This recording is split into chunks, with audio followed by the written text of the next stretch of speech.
Hello. So, welcome dito sa ating uh, pre-recorded uh, class. So, in this video I'm going to discuss to you IPv6 addressing. Okay. So, you might be familiar na dito sa IPv6, but this will serve as reviewer or recap yan sa concept ng IPv6 So this module explain why there's a need for IPv6 addressing and then how these IPv6 addresses are represented. Okay. And then the types of IPv6 addresses and how to configure this IPv6 address, especially the global unicast and linked local IPv6 addresses, okay, which are common in an environment, how to configure this as static or dynamic,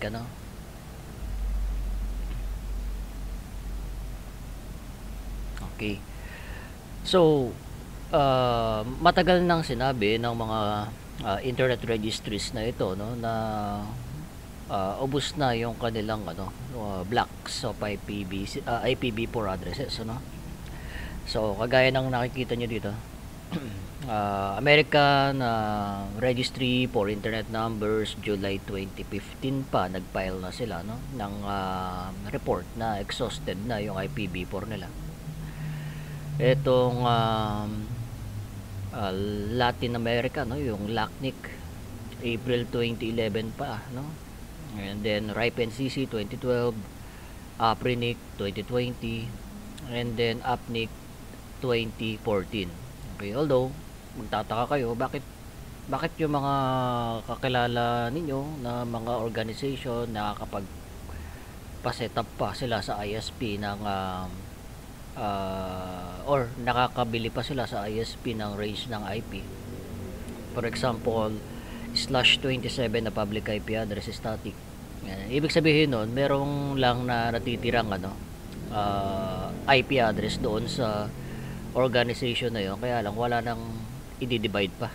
Okay, ibig sabihin binebenta na lang yun, yung sinasabi dito ng internet registries is wala nang mga larger pool ng IP address, yung ibig sabihin nito yung mga class pool, yan, yung mga /24 /16 /8, wala na silang ganong natitira.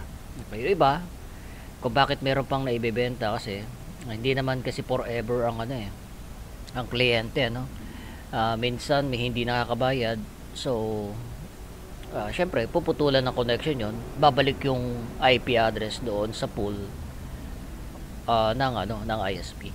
Yan. And then therefore pwede pang maibenta sa ibang clients, okay. So IPv4 is running out of IP addresses. And then ito na yung successor. Actually 2003 pa lang yata ang IPv6 ay ini-introduce na although hindi pa siya widespread, okay, kasi back then mga computer natin hindi pa naman fully supported yung IPv6, okay, pero meron ng movement na nagpapalaganap na kailangan na yung IPv6, The development of IPv6 also included fixes for some limitation of IPv4, and then some enhancement. So with an increasing internet population, limited IPv4 address space, issues with NAT, and the Internet of Things, ayan. So ito na yung time to transition for IPv6. Okay, dagdag lang natin sa panahon natin ngayon, ang sabi ng mga expert, even human being can now be connected to the internet. Therefore, tayo i-installan nila ng interface to the network. Actually, syempre, meron yung hardware, meron ding software, di ba? Merong operating system, yung piece of operating system that controls to our brain. Okay? So, kailangan natin ng IP address. Okay? So, hindi na yan fiction pa, no? Kagaya ng mga nasa movie na mga conspiracy. Ayan ay totoo na. Okay?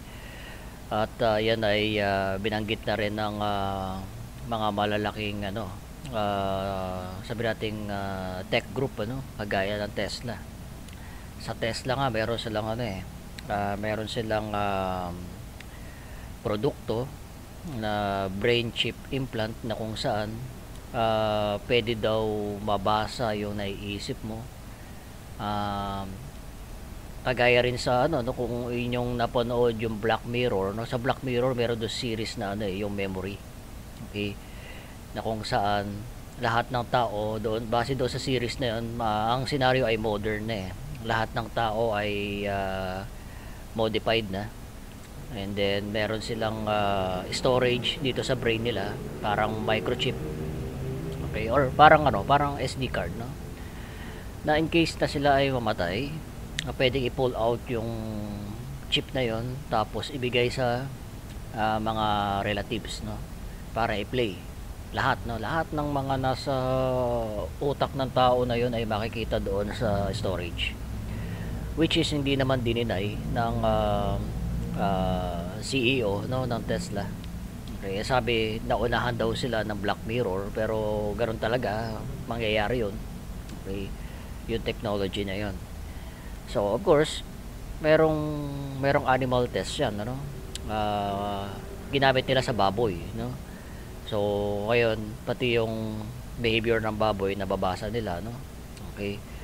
So ang goal daw nila una ay ilagay ito sa mga merong kapansanan na yung sa pagsasalita, okay, para man lang kahit through brainwave, yung mga kapwa niya na merong disabilities, kahit sa isipan lang nila pwede silang mag-usap. Okay, remember that, akala natin fiction lang, sa movie lang yun pero pwede naman. Okay, pwede naman. Ako nga bilang IT, nagtuturo ng network, curious din ako gusto kong makapture yung packet between two devices, two humans that are communicating using brainwave, yan, kung meron lang tayo, kung makapag-tap lang tayo ng Wireshark sa gitna niyan, makikita natin kung anong protocol, anong mga header yung ginagamit niyan, at titignan natin kung yan ba ay encrypted, Ayan. So sa ngayon, mapapansin ninyo, yung IPv4 at IPv6 ay halos magkasama, magkasama sa configuration. Sige, pakita ko muna using packet tracer.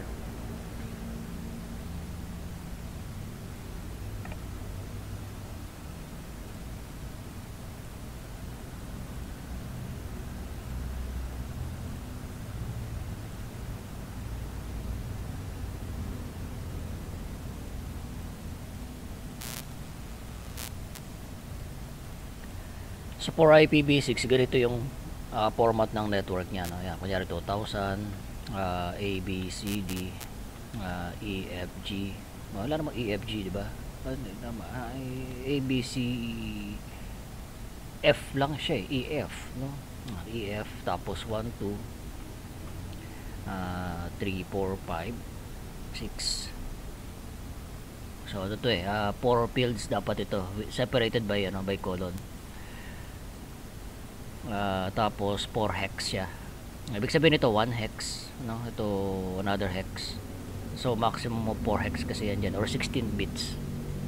Okay, so A, B, C, D, E, F, 1, 2, 3, 4, 5, 6, double colon dito sa huli, plus /64, The purpose of /64 is to know, or for you to know, that itong nakikita ninyo ay network address. Okay, yan yung per 64 bit. Ibig sabihin niya meron pang another 64 bit for interface ID or device ID. Okay. Compare natin, i-contrast natin sa IPv4, di ba? Ganito. Yung nilalagay natin sa topology. Okay. Then, configure natin ngayon yung mga device natin such as our computer. IPv4, no? 192.168.1.2. Yeah, for IPv6 ganito. 2000 A, B, C, D, E, F, 1, 2, 3, 4, 5, 6, and then kunyari 2. Ibig sabihin nito puro 0. Okay, meron ditong 3 fields na puro 0, and then meron tayong 2 sa dulo, no? Mamaya pag-uusapan natin 'yan, no, later, no. /64. Ibig sabihin ng /64 na to, itinuturo niya na itong portion na to ay network. Okay. For the gateway, we can use itong address din na to, tapos yung first IP address dito, no. Di gayahin na lang natin itong portion na to. And then gawin ko na lang 1, no. Nakaabang na lang siya. Ayan tinatawag na dual stack, ano. So sa tunay na operating system, when you type ipconfig ganito, no, makikita natin yung IPv4 and IPv6 magkasama. Okay, anyway, dito rin pinakita rin naman sa version ng packet tracer na to. Kaya lang ang pangit ng tawag dito, display, ano, hindi maayos yung line. Yan, kasi nga this is Linux version. Okay, should be maayos dapat itong spacing nito, no? Anyway, at least merong IPv6, IPv4. Ayan.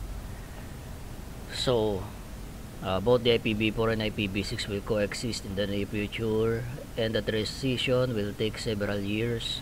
So, hindi pa natin sure kung by 2025 by purely IPv6 na tayo. Okay? So, marami pa tayong dadaanan, eh. The IETF has created various protocols and tools to help network administrator migrate their network to IPv6. These migration techniques can be divided into 3 categories. Dual stack. Ang purpose ng dual stack is habang wala pa naman daw native native IPv6 communication over the internet, ibig sabihin hindi pa purely IPv6, so may nakaabang pa na IPv4, no? Ayan. So the device runs both IPv4 and IPv6 protocol stack simultaneously. Ayan. Meron tayong tinatawag na tunneling method, no, of transporting an IPv6 packet over an IPv4 network, no. So the IPv6 packet is encapsulated inside the IPv4 packet. So ano ibig sabihin niya? So ganito, gawa tayong scenario, no. Of course, using this, idagdag na lang natin dito.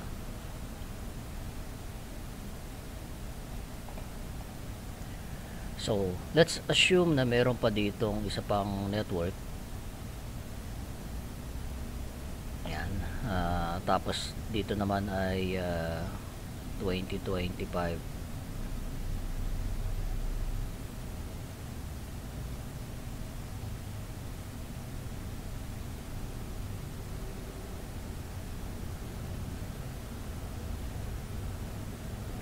Mouse lang ang gamit natin, eh. And then halimbawa 172,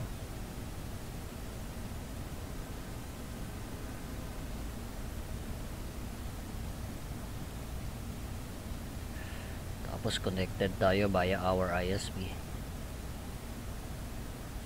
si ISPA, ISPB. Of course, alam naman natin dito, no, tumatakbo rito yung IPv4, and then usually IPv4 pa rin yung binibigay sa atin na connection dito sa point na ito, eh. Okay, dito sa point na yan, IPv4.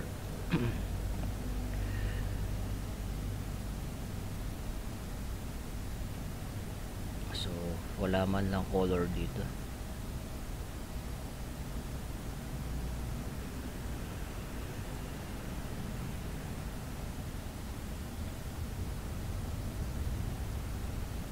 Anyway,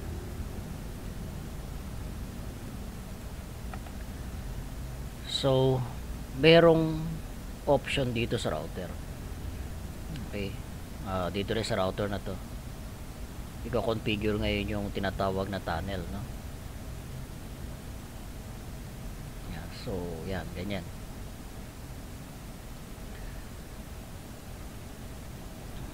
Although ang pinaka main connection natin is IPv4, IPv4. Dito pwede tayo maglagay ng tunnel na ang IP address ay IPv6, IPv6, tapos nakaturo lang dito.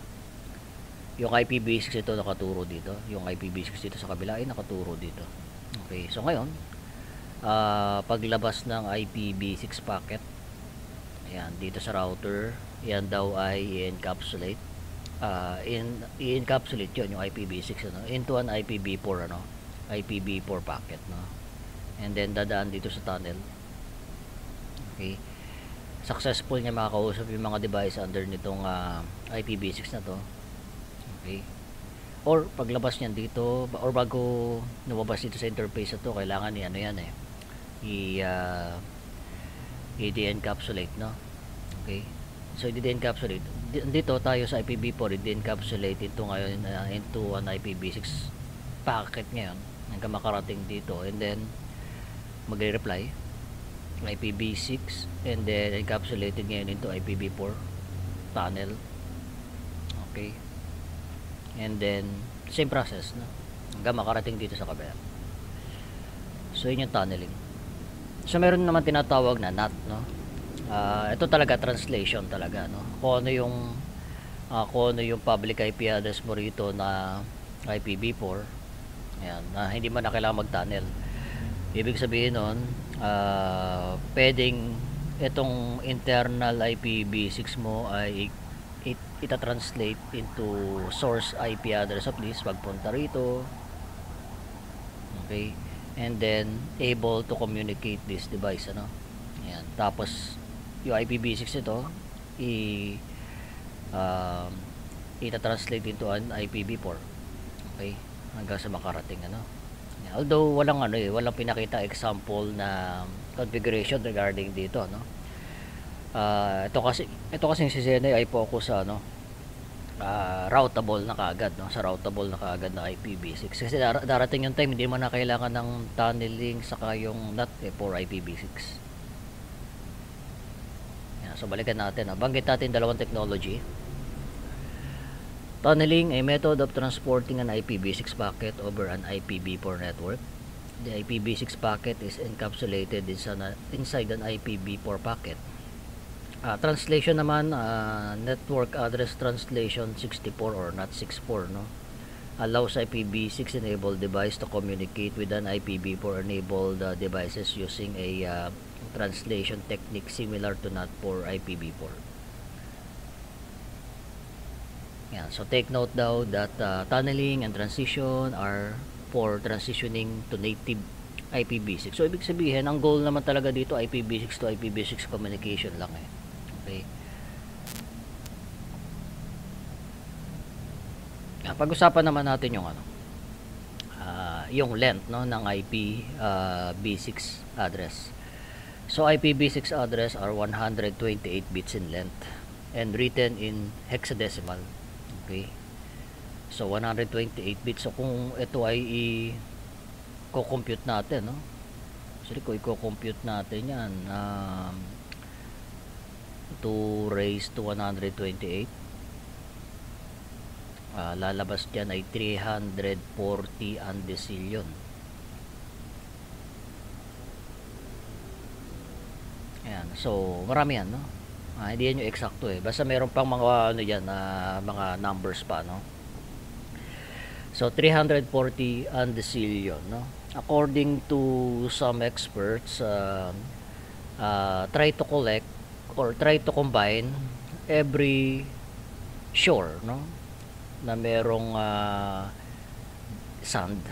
Kolektahin daw natin, pagsamasamahin natin, no? Kunyari kung may kapangyarihan daw tayo na ipunin lahat ng mga beaches, no?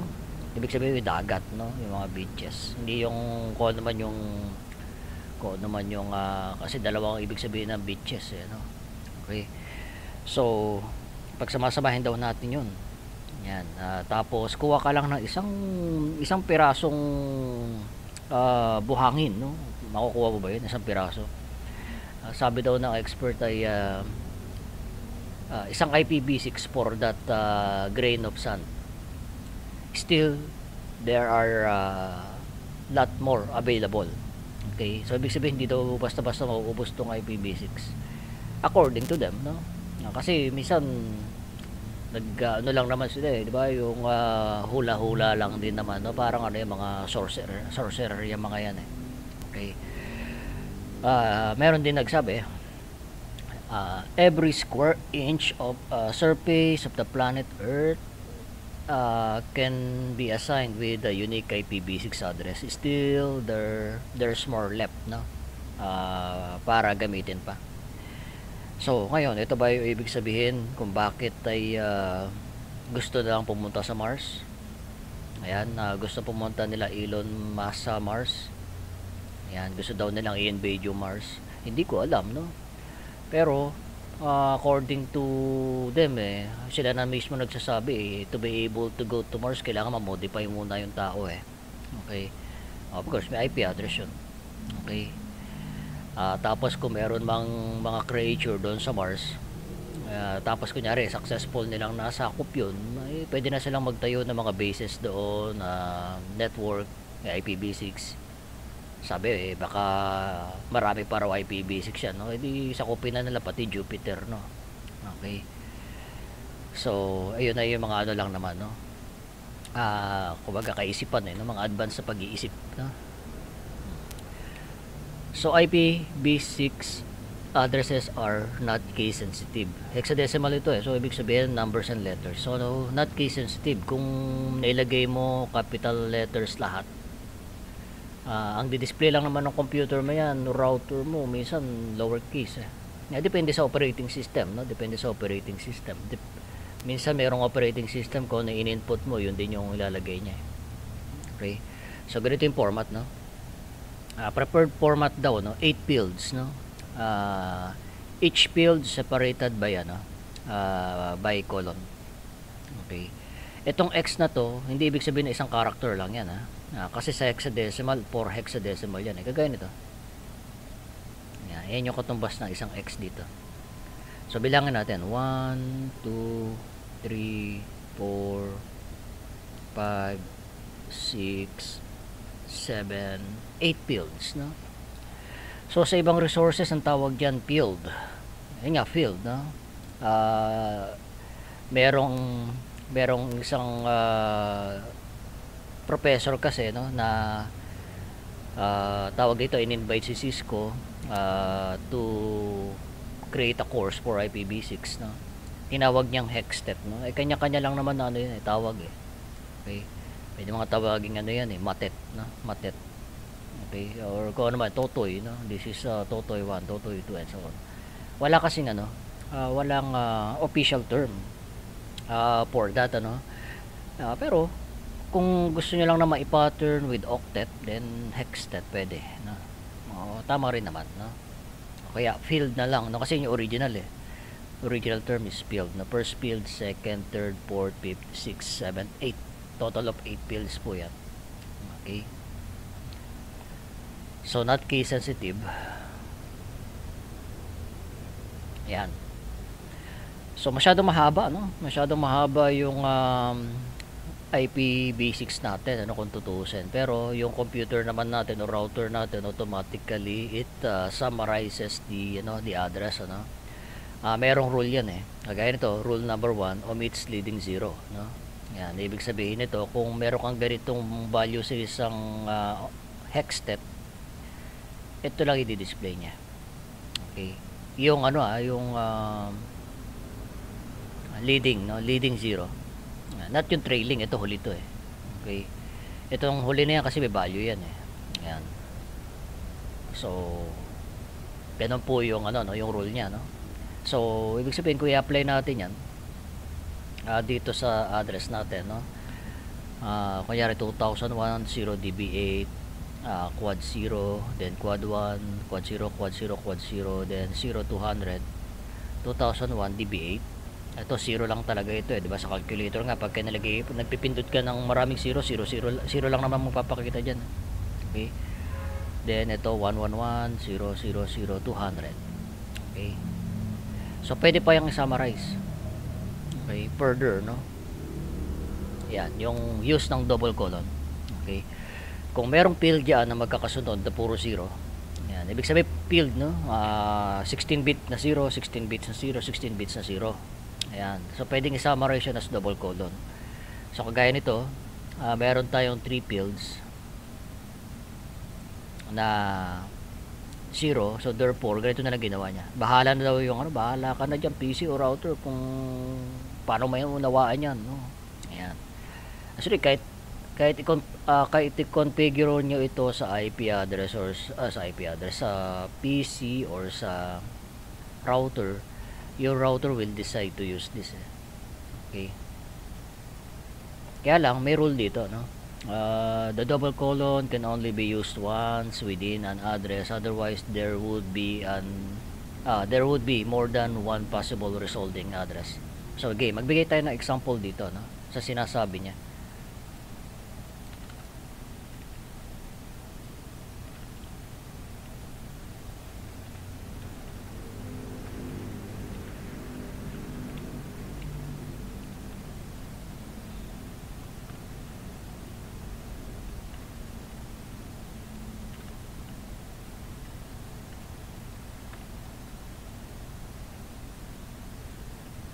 Ayan.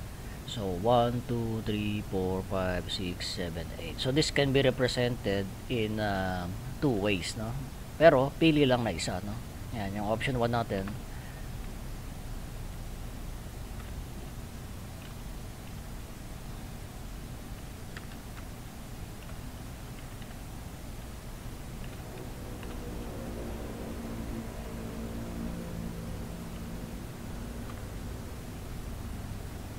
Ayan, so double check natin. Ace. Tapos double colon 298 909. Option number 2.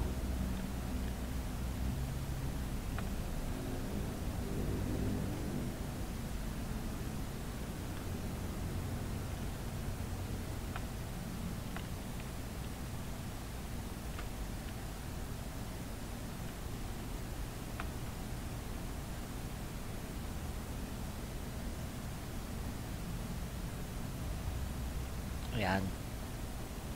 So, naman yung piliin nyo dyan, ano? Pero hindi po pwedeng dalawang double colon, no? Hindi naman tatanggapin ng device natin yan, eh. Ambiguous command yan. Subukan nga natin, no? Curious lang ako, eh. Hindi ko pa nasusubukan yan sa router.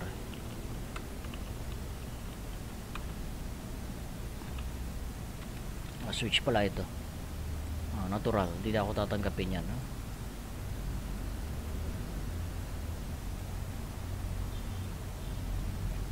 Minsan pagka-curious pwedeng pwedeng subukan no. Ayan, wag lang pag-aasawa no, na curious ka lang, sinubukan mo. Mahirap na.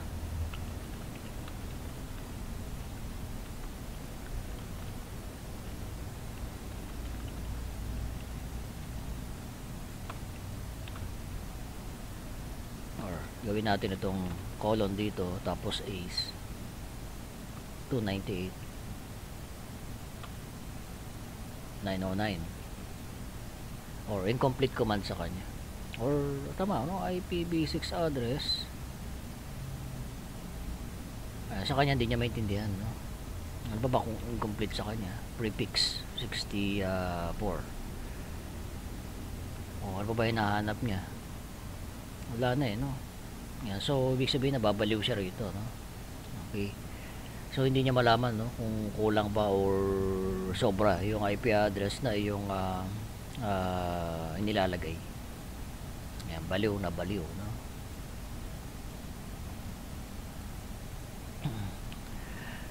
So just like IPv4 no, sa IPv4 meron tayong types of IPv4 address. Sa IPv6 meron din tayong IPv6 address types no. So three broad categories. No? Ibig sabihin ng broad categories, inside that meron pang mga IP addresses yan, no? Na groupings, ano? There are three broad categories of IPv6 addresses. We have unicast. When we say unicast, no, yung nilalagay natin na IPv6 doon sa ating computer and the router when yung usable, tapos pagka nag-ping ka, nagre-reply, ayan, unicast ang tawag doon.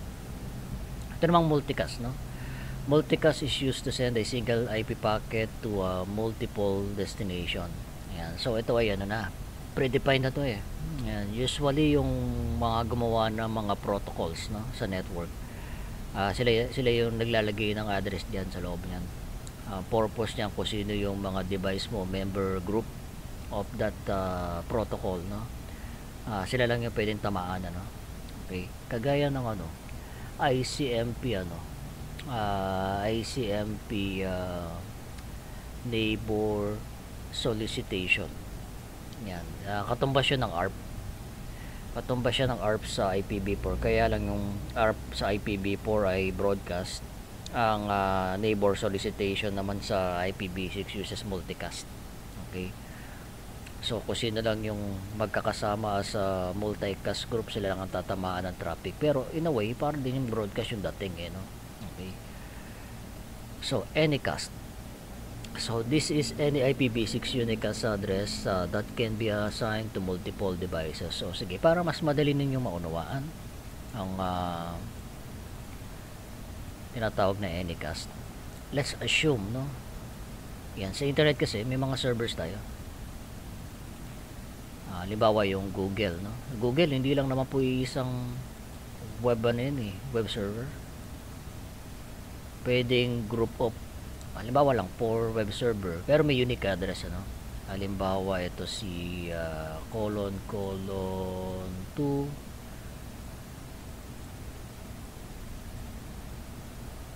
ibig sabihin nito meron tayong prefix, tapos ito yung device ID natin, 2.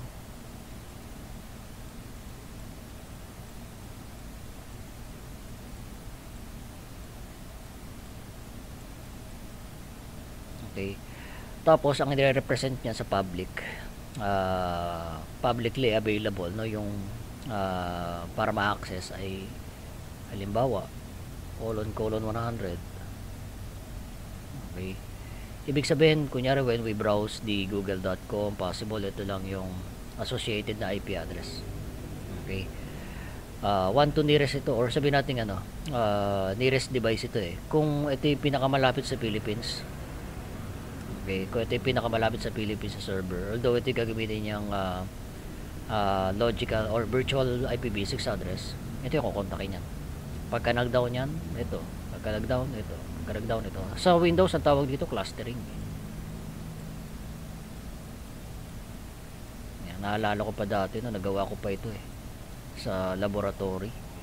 Okay, Windows 2003. Pero, now, hindi na ako focus sa Windows eh. Puro Linux na eh. Okay, clustering. Yan, ayun yung concept ng Anycast, no. Sa IPv4, meron din naman siyang ano eh. IPv4 meron ding Anycast, no. Gumagamit din ng ganyan yung ano, mga web server natin, no. Clustering, no. So take note, unlike IPv4, IPv6 does not have broadcast address. However, there is an IPv6 all-node multicast address that essentially gives the same result, no. Yan. So parts of IPv6, no. Ayan. So meron tayong tinatawag na prefix length is represented in slash notation and is used to indicate the network portion of an IPv6 address. Ang cover nitong si CCNA ay hanggang slash 64 lang, ano.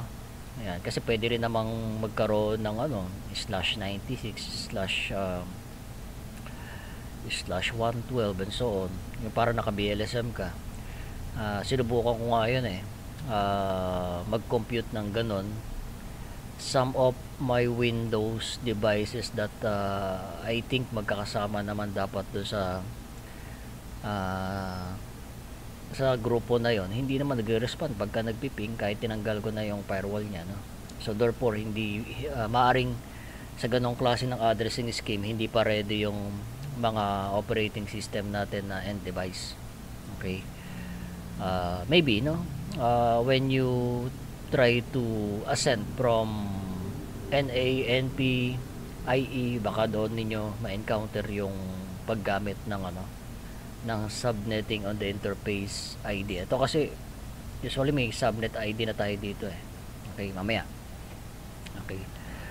So the IPv6 prefix length can range from 0 to 128 kabuuan. The recommended prefix length for local area network and most other types of network is /64. Kaya yun yung kino-configure natin sa computer. Okay. So note, it is strongly recommended to use 64-bit interface ID for most network. This is because stateless address auto configuration uses 64-bit for the interface ID. It also makes subnetting easier to create and manage, no? So later, meron tayong subnetting for IPv6. So let's talk about types of IPv6 unicast address, So inside unicast, ang dami pa pala, meron tayong tinatawag na global unicast address, merong link local, merong loopback, merong unspecified, and unique local, yan, sige, pag-usapan natin. So unlike IPv4 devices that have only a single address, IPv6 addresses typically have two unicast addresses, no? Yung lagi magkasama, kagaya ng configure natin. Nga pala, no? Nag-configure lang tayo ng global unicast pero doon sa PC natin, no? Pero sa PC natin may hidden hindi nyo lang napansin. Iyan. Even though hindi tayo naglagay ng itong address na to, kung IPv6 ready yung Linux or any operating system natin, magkakaroon ng ganyan. Typically ginagamit ito yung MAC address ng interface na yan para sa 48-bit, tapos nagdadagdag na lang ng 16-bit na ganito. Okay, dadaanan din natin yan. Okay, so yan yung usually na magkasama. Hindi kasi pwedeng mawala ito, yung link local address na yan. Importante yan, no? For discovery kasi yan ito naman yung routable to the internet. Okay, sige. So dito wala pa tayo nailalagay, do show IPv6 in brief. Wala pa siya, pero pagka naglagay ako ng proper address,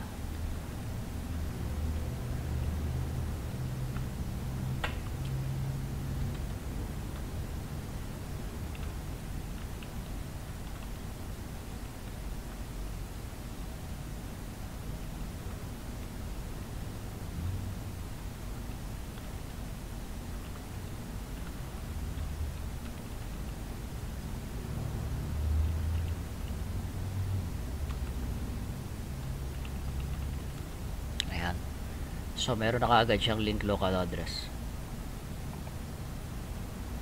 So global unicast address, this is similar to public IPv4 address, no? These are globally unique internet routable addresses. Yan. So sige, lagay natin siya dito. May range ito Okay, actually ang ginawa ng grupo ng Ayana, 2000, I think 2000 to 3 FFF doon sa first field, pero meron yang prefix na 3. Yan, so wag malilito, yan, ito ay magkaibang range, or magkaibang address yan. Ibig sabihin ito simula sa 2000 hanggang umabot ka ng 3FF.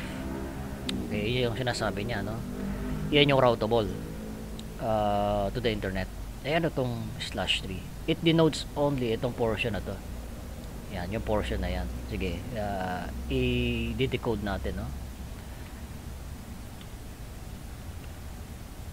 Ito kasi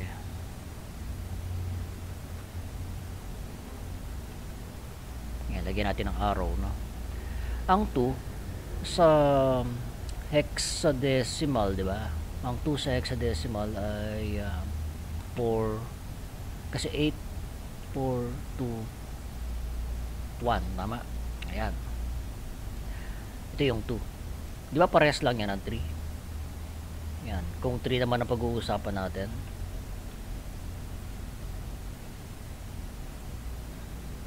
dito space na lang tayo. Kung 3 naman ay 0, 0, 1, 1. Okay, ibig sabihin fix tayo dito, no? Fix 3 bits. Ayun yung sinasabi niya. Kaya slash 3. Yan, so malinaw na, no? Ang ang slash 3 denotes the first 3 bits dito sa 16-bit field. Okay? Ibig sabihin nito, meron din itong 40, 40, 40. Yung kabuuan yan. So, pinaikli lang natin. So, this is similar to the public IPv4 address. These are globally unique internet routable addresses. Therefore, possibly, ito yung i-provide sa inyo ng inyong mga service provider when you subscribe to the internet connection with IPv6. Ano? How about linked local address? Linked local address required for every IPv6 enabled device and used to communicate with other device on the same local link. Linked local address are not routable and are confined to a single link. So para siyang APIPA ng IPv4, no? Ayan. So ang linked local ay may pattern na walang nakalagay dito. Okay, lagay muna natin dito. So ito ay global unicast address. So link local address ay merong FE80::/10. Ano yung :/10? First 10 bits. Iko-convert natin sa binary. Okay. Simula dito, di ba? So ibig sabihin yung F yan, tapos yung E, and then yung 8,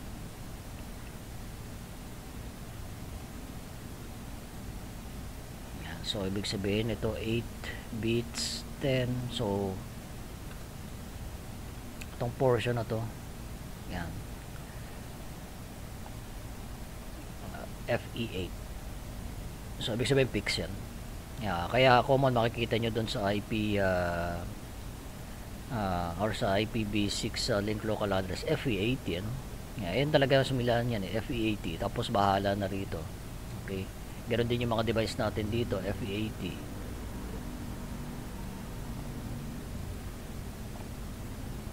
Okay,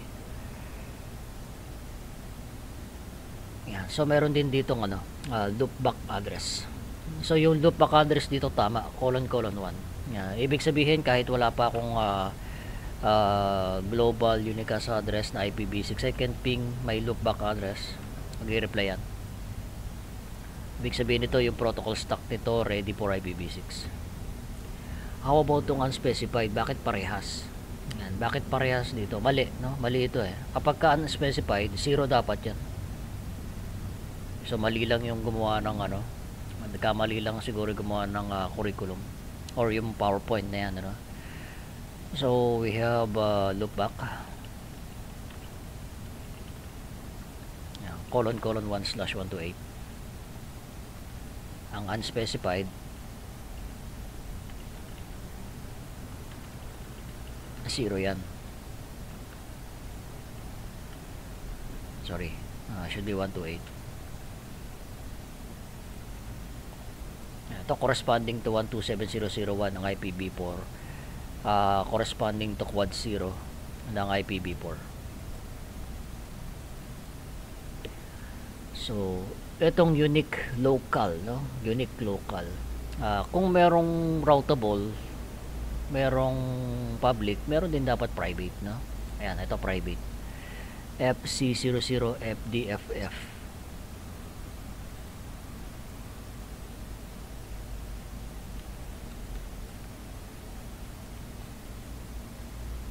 FC00.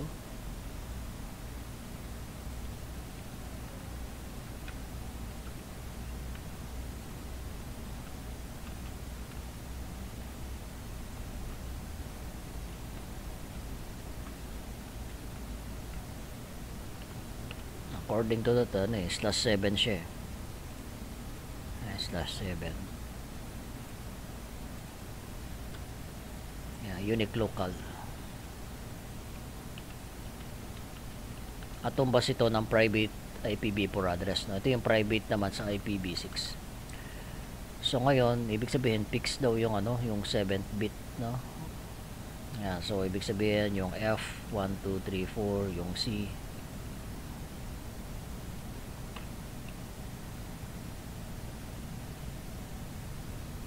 So 7 bits lang 'yan. Ito, no? So fixed daw siya diyan. Ganon din dito, no? Yung FD, di ba? Baguhin mo lang naman ito, di ba?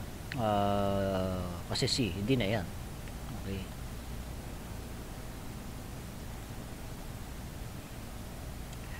A note about the unique local address. The IPv6 unique local addresses ranging from FC00::/7 to FDFF::/7 have some similarity with the RFC 1918 private addresses for IPv4. But there are significant differences. Unique local addresses are used for local addressing within the site or between a limited number of sites. Unique local addresses can be used for devices that will never need to access another network. Unique local addresses are not globally routable or translated to a global IPv6 addresses. Take note that many sites use the private nature of RFC 1918 addresses to attempt to secure or hide their network from potential security risk. This was never the intended use of unique local addresses, no? Okay. Pero may mga organization kasi na ang ginagamit na talaga nilang address sa kanilang internal or yung nakikita, no? Ayan, no? Yung global.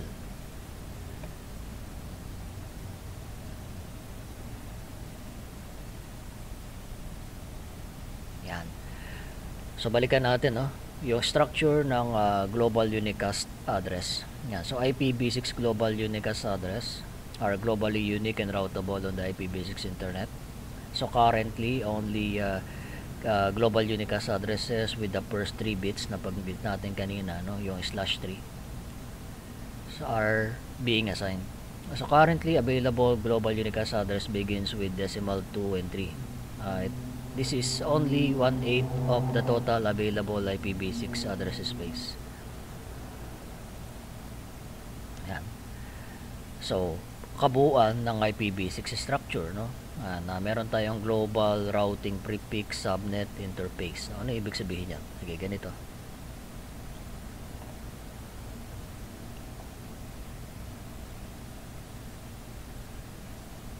Yung buo, no? Gawa tayo, no?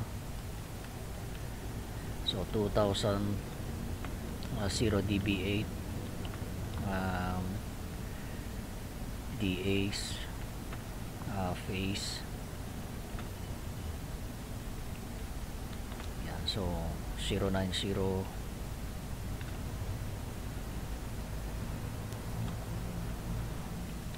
so 1 2 3 4 5 6 7 8. Ayan. So ito, yan ay global routing prefix. Ang nagpo-provide niyan, or yan ay mabibili lang natin, no, sa ISP. Kunyari tayo yung isang organization, no, that wanted to have IPv6 static address na globally, no. Yan, so kakausap kayo ng ISP, then possibly ko ito yung available sa kanila. Ito yung umpisa na ibibigay sa inyo. Okay. Sa global routing prefix. So I'm not sure, no?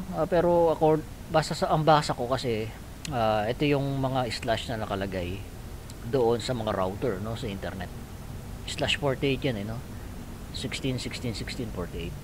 Okay, ano naman ito? Yan. So itong portion na to,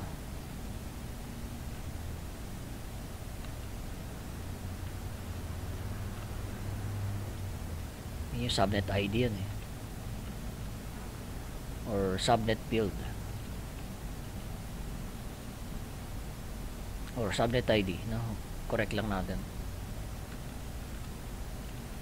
Okay, so bahala kayo paglaruan niya yan, simula sa all 0 hanggang all F. Ayan, so libre yan sa inyo yan, internal. Yan, yan. Yung ang 0001 isang subnet na yan eh, 0010 or sorry 001, 002, 003, each individual subnet na yan. Okay, tapos individual subnet na yan, meron tayong unique addressing para sa mga client, no? Ito yung interface or device ID.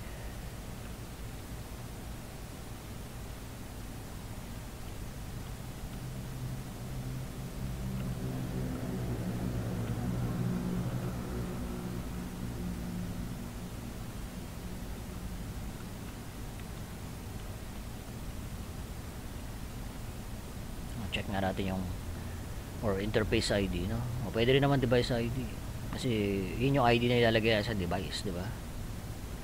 So sometimes kasi nagkakamali ako eh, interface identifier.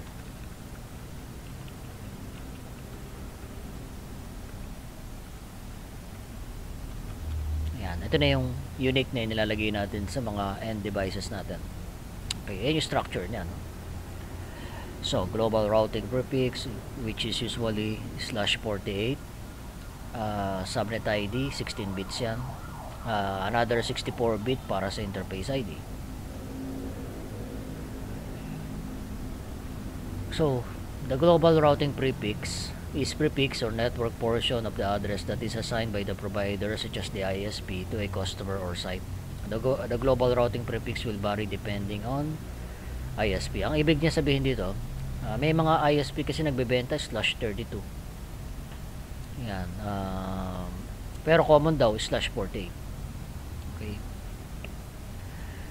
So, subnet ID is the area between the global routing prefix and the interface ID, used by organization to identify subnets within its sites.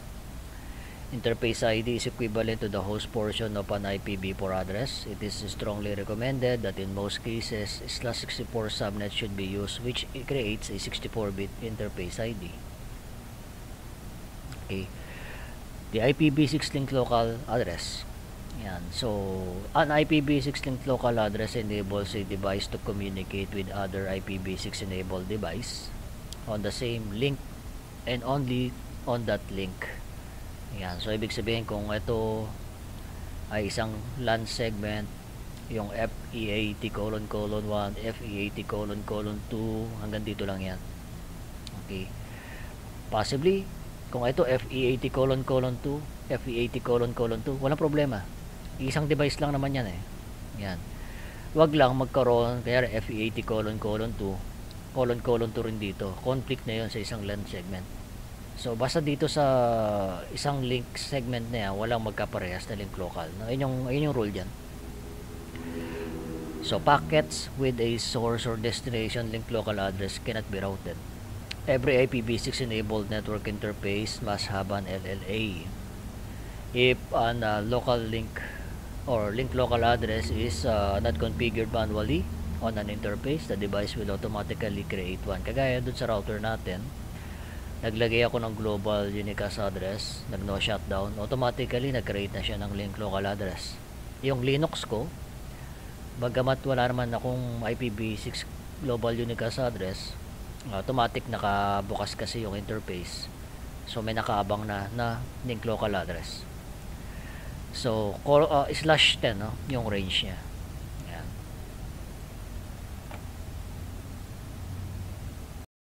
So configuring global unicast address nagawa na natin, no?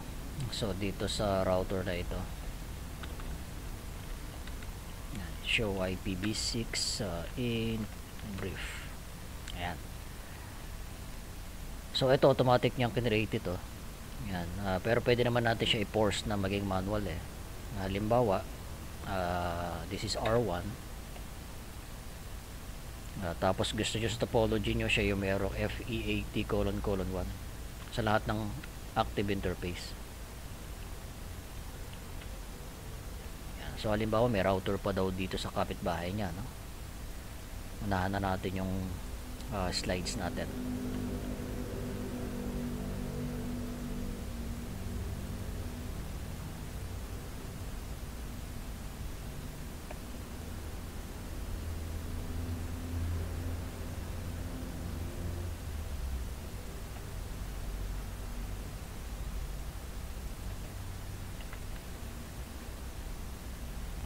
S1.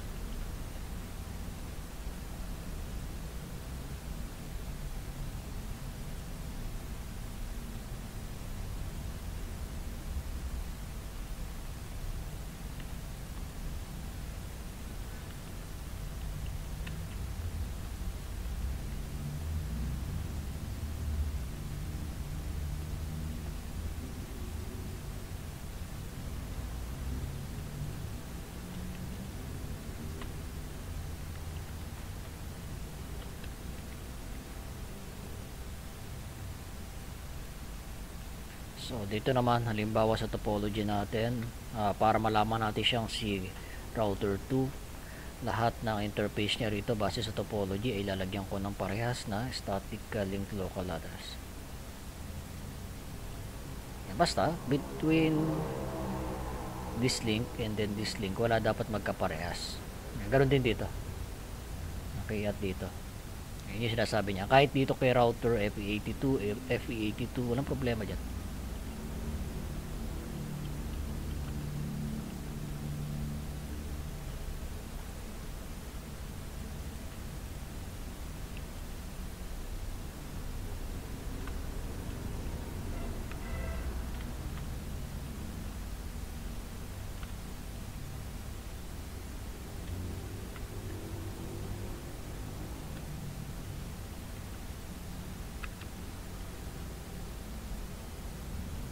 One, two, three, four. So dito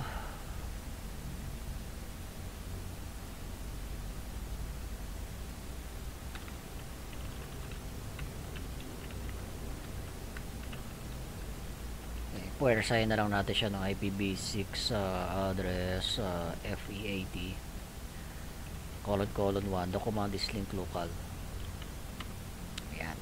Tapos int G001 IPv6 address.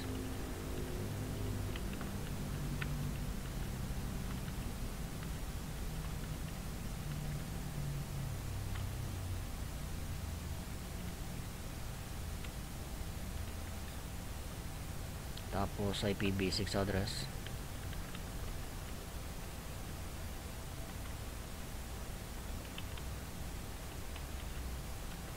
Yan. Kalimutan ko, no?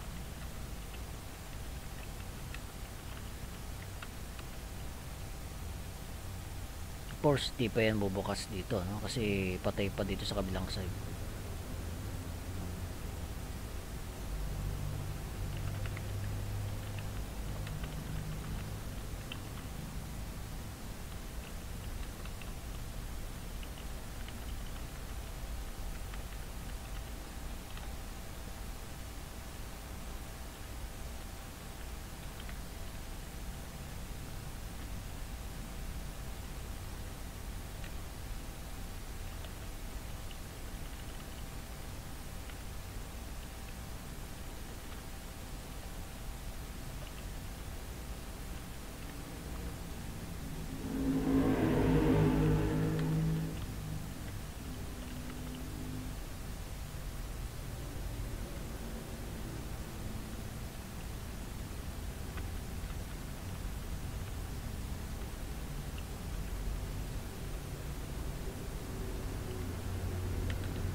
So ngayon, when we verify, show IPv6 in brief. Yan. So pare-parehas na yung ating link local. The purpose of that is more manageable, no? Or when you are trying to capture packets, no? Malalaman niyo na ito si router 12 eh, si FE80::1, ito si router 28 FE80::2. Magiging useful din yung addressing na yan. Kunyari gumagamit na tayo ng dynamic routing called the OSPF, no? Yan. So yung ginawa natin manual, ano, manual global unicast address nga pala, no? Sa computer natin, we can use the global unicast address or simply FE80::1 na lang, no? Para dito sa devices. Pwede naman yun. Wala naman pumipigil sa atin if we chose to use yung link local address.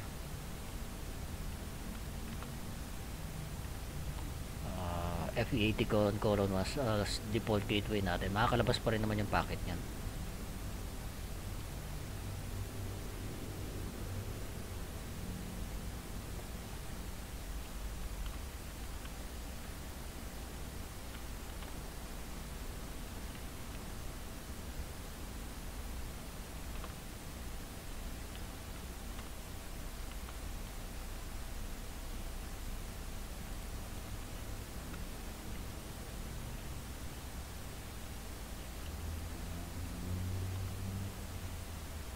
So when we try to ping,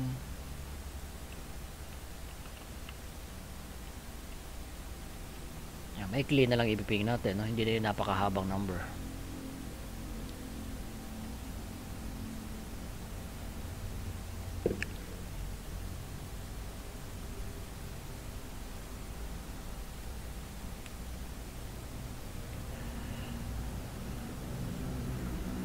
Kapag ka dynamic IPv6 addressing nga pala, no, automatically ang tinatanggap dito ng computer natin is yung link local address ng interface ng router natin.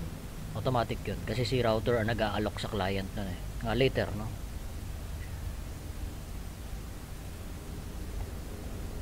Yan, dito naman tayo sa dynamic addressing, no, for IPv6 global unicast address.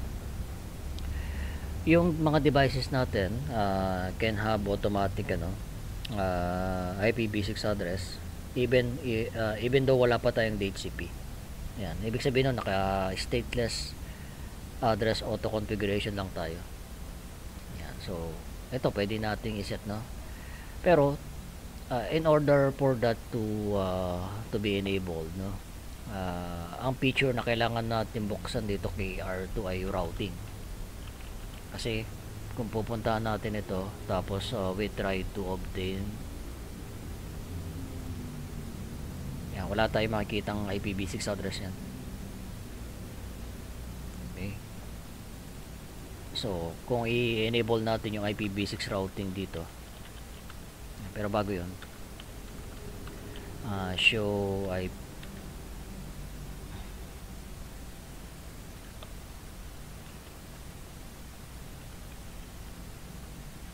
Yan. So, tinitignan ko lang muna, no. Ito kasing router natin, once na nilagyan natin ng IP address, automatic magiging ano yan eh, member multicast group yan eh. Ito all node ito eh. Ibig sabihin lahat ng end device. Okay. So, paano naman yung router, no? F02::2 dapat yung number nun. Magkakaroon lang siya ng ganyan kapag ka IPv6 unicast routing, enable natin yan.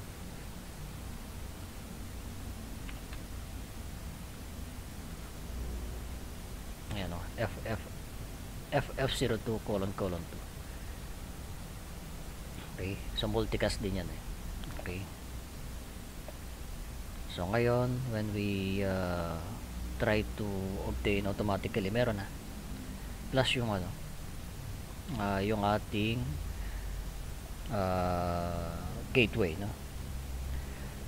So magiging problema lang natin dito paano yung DNS, yung DNS address, which is mahalaga eh, no? Kapag ka kunyari client ito, nagbabrowse ka sa Facebook without DNS address, you will not be able to access facebook.com, di ba?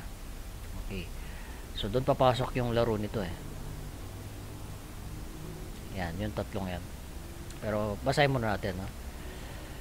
So, sa dynamic addressing for IPv6, mahalaga yung protocol na to, yung router solicitation and router advertisement. So devices obtains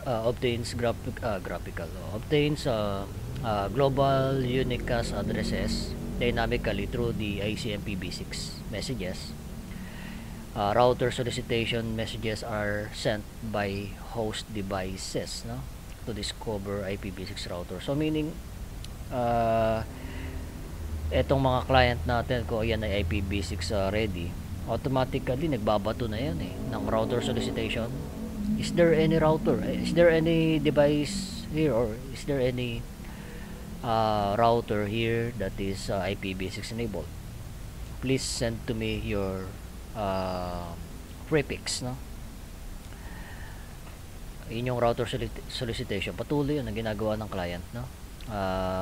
Para makadiscover ng router. Router advertisement naman, router advertisement messages are sent by the router to inform host on how to obtain an IPv6 global unicast address, no, and provide useful network information such as network prefix, then yung /64 default gateway address, yung link local address niya, DNS addresses and domain name if enabled, no.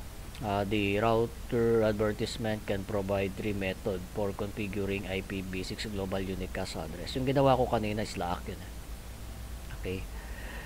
Ito namang Slack with stateless DHCPv6 server. Merong additional device na kailangan, ano. Ito naman, lahat ng addressing si DHCP server talaga magbibigay niya, no? So hindi si router. Ayan. So method 1, no, of dynamic addressing for IPv6. Stateless address auto configuration allows a device to configure a global unicast address without the services of DHCPv6. Devices obtain the necessary information to configure a global unicast address from the ICMPv6 router advertisement messages for the local router. The prefix is provided by the router advertisement, and the device uses either the AUI64 or random generation method to create an interface ID. So meaning dito, no, sa ating packet tracer, no, meron siyang pinili doon sa dalawang method na yun. Okay.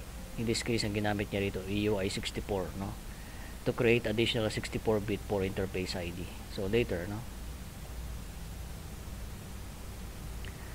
yung method number 2, ayan, may option naman tayo bilang administrator, no.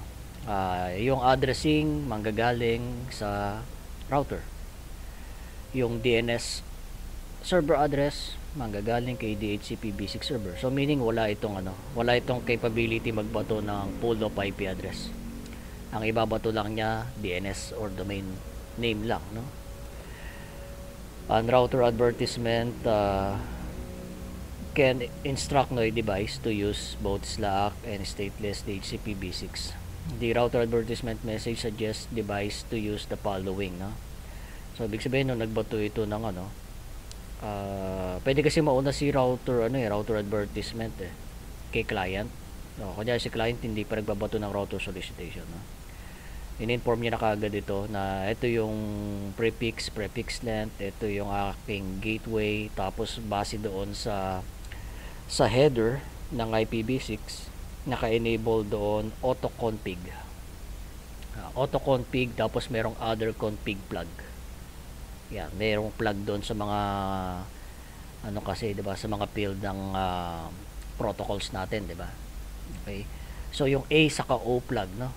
Yan, yung A for auto config addressing 'yon. Yung O para sa other configuration. So meaning kung na-receive nitong client yung A and O plug, meaning ito magmo-multicast ito Magmumulticast siya sa kapitbahay niya kung sino man yung DHCP-B6.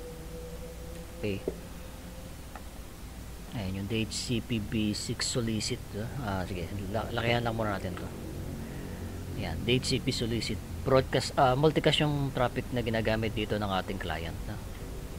Of course, kung sino lang naman ba yung DHCP B6 na yun, siya lagi magbabato ng kunyari domain name, domain IP. Yan. So ngayon, magiging kompleto na ngayon yung addressing nito. Okay. The problem with stateless address auto configuration and stateless DHCP B6 ay walang way ito na ma-monitor kung ano na yung mga IP address na i-provide sa client. Ngayon lang naman yung disadvantage niya. Okay, so balikan natin itong Slack. Itong Slack na to, kung kunyari kung babalik tayo way back mga 2000, no? Windows XP. Okay, kung Windows XP yung ginagamit ninyo, yung operating system na yon, you have an option to install IPv6. Okay, pero pagdating sa configuration, ang kaya lang niya stateless address auto configuration, walang DNS entry doon. Okay, kaya useless din yung IPv6 kasi hindi ka naman makakapag-browse ng website na pangalan, no? Ayan, ito ready na yan. In stateful DHCP-B6, no? An router advertisement can instruct a device to use stateful DHCP-B6 only. Ibig sabihin yung full scope naka-configure dito, including yung ranges ng network, yung domain name, DNS server address. Ayan, nakalagay rito. Pero patuloy pa rin magbabato si router ng router advertisement. Okay, at included doon yung kanyang link local address. So ilang yung kokopyahin ni client yan, yung link local address. I-ignore na lang ni client yung addressing kasi nga may nakalagay na instruction doon, manage config plug, no? Yung mplug. So ibig sabihin niyan, ito kailangan talagang magbato ng message sa kapitbahay DHCP server. Ito dapat stateful to. Stateful DHCP basic server. Nakalagay stateless. Okay.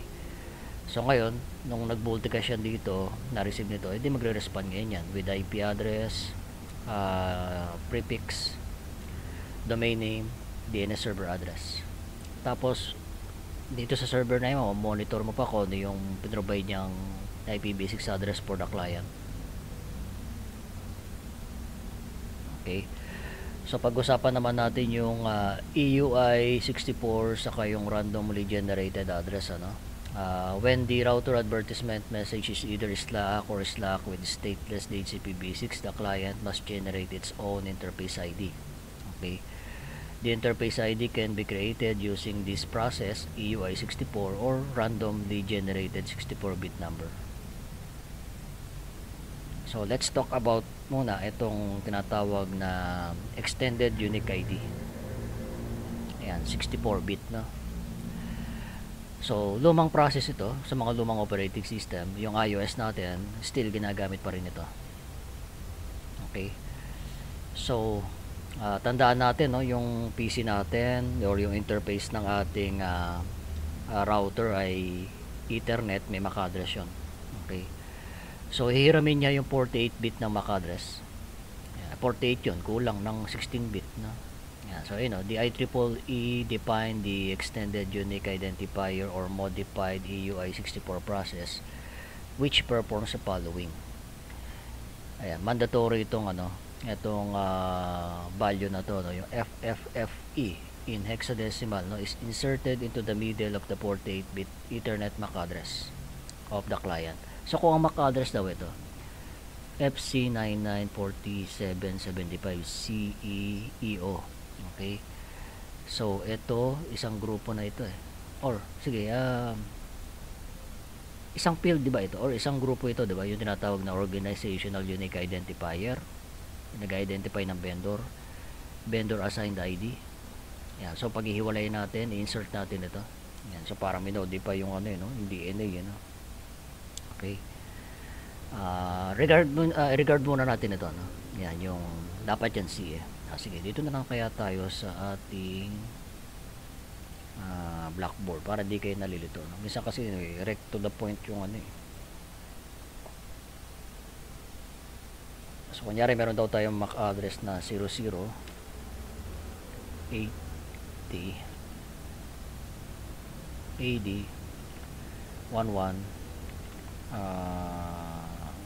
2E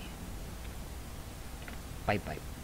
So 1, 2, 3, 4, 5, 6, 12 hexadecimal yan. And then gagawin dyan ano hiwalay muna yung itong portion na ito, sisingitan ng FF FE.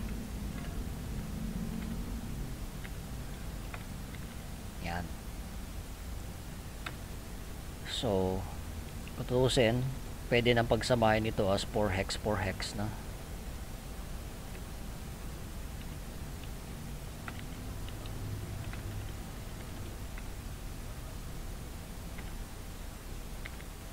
Yan. So 16 is 64 bit. Pero according sa rule kasi ni ano ni IEEE, mo-modify pa niyo ito eh. Okay. Sulat muna natin no yung yan yung 00 no. So 1 2 3 4. Isa pa. Itong portion na yan. 1 2 3 4. And then yung pang 7th bit daw dito.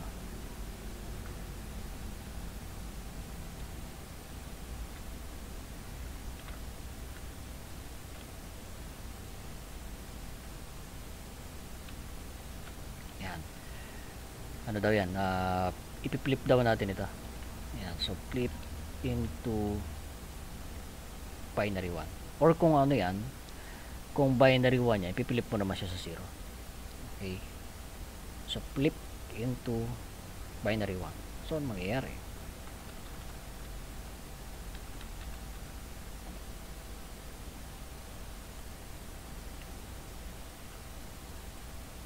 Hindi magiging value niya ganito. Okay, therefore 02, no? So kung kokopyahin natin ngayon ito, yung final address niya. Yan ay magiging address niya. So, ang tawag dito ni IEEE ay unique local bit. Universal local bit. UL bit, no? So, hindi naman niya binanggit ko ano yung detail, no? Hindi binanggit na rin ni Cisco kung ano yung purpose niyan. But you can read, no? Maybe try to research for the RFC IEEE EUI-64. Yan. Ano yun document papers yun eh. Baka doon nyo makita kung ano yung purpose talaga ng universal local bit. Ano? Okay. Basta ito na yung magiging final address niya. Okay. Ngayon, balikan natin yung mga PC natin dito.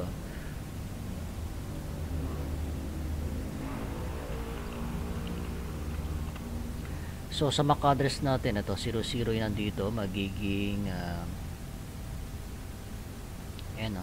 0 dito eh. FE80 so 02 no.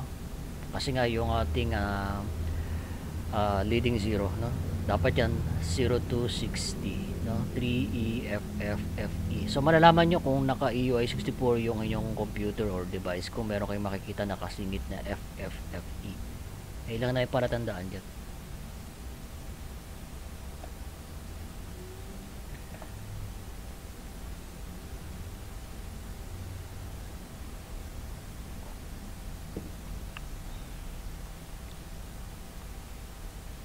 So, randomly generated interface ID. Depending upon the operating system, a device may use randomly generated interface ID instead of using the MAC address and the EUI64 process. Beginning Vista, Windows uses randomly generated interface ID instead of one created by the EUI64. Kung randomly generated number, possibly ganitong number, no? Wala kang makikitang FFFE. Okay, so sasabay din dyan yung link local address natin. Take note, to ensure the uniqueness of any IPv6 unicast address, the client may use the process known as duplicate address detection. This is similar to an ARP request for its own address. Ano? If there is no reply, then the address is unique.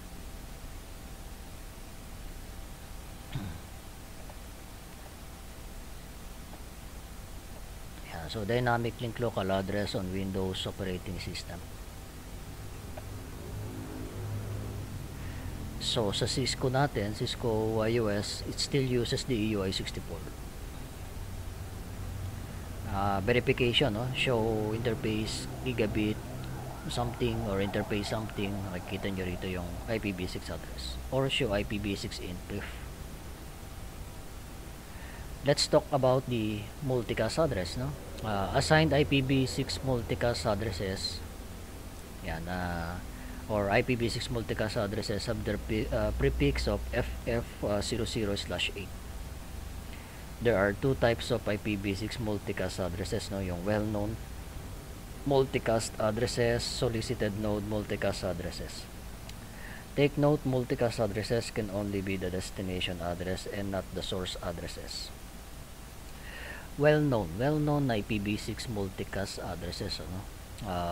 Well-known IPv6 multicast addresses are assigned and are reserved for predefined groups of devices. So there are two common IPv6 assigned multicast group, ano? The FF02::1, nakita natin sa router ito, di ba? All node multicast group. So this is a multicast group that all IPv6 enabled devices join. A packet sent to this group is received and processed by all IPv6 interfaces on the link or network. On the link, no? Ibig sabihin dito. Yan, dito. Sa grupo na yan, naka-multicast sila dyan.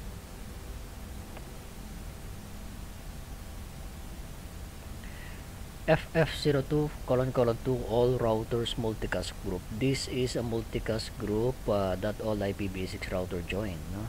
A router becomes a member of this group when it is enabled as an IPv6 router, no? With this command, IPv6 unicast-routing global configuration node. So we have a solicited node IPv6 multicast, no? Yan, solicited node multicast address is similar to all node multicast address. A solicited node multicast address is mapped to an special Ethernet multicast address. The Ethernet NIC can filter the frame by examining the destination MAC address without sending it to IPv6 process, no, to see if the device is intended target of the IPv6 packet. Actually, makikita lang natin yan kung may warshare kayo, no? Yan, kung may warshare capture tayo.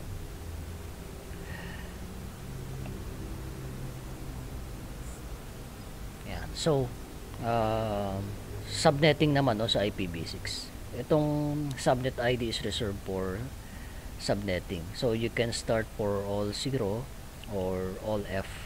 So, meaning ganito. So, you can have up to 65,536 subnets. Ayan. 4/64 subnet, ano? Kung i-apply niya sa router natin, napakadali lang naman, no? Ayan, yung 1. Ayan, so ito si 1, 2, 3, 4, 5, and then, or ito pala yung 3. 1, 2, 3, 4, 5. So, ganyan lang. Ganyan lang yung subnetting sa IPv6. Yung subnetting to the interface ID, hindi pa focus ng CCNA. Siguro in the near future, baka mag-update sila ng ng curriculum, tapos isama na nila yung subnetting in the interface portion. Pero sa ngayon, 4/64 pa lang yung pinapagamit sa atin.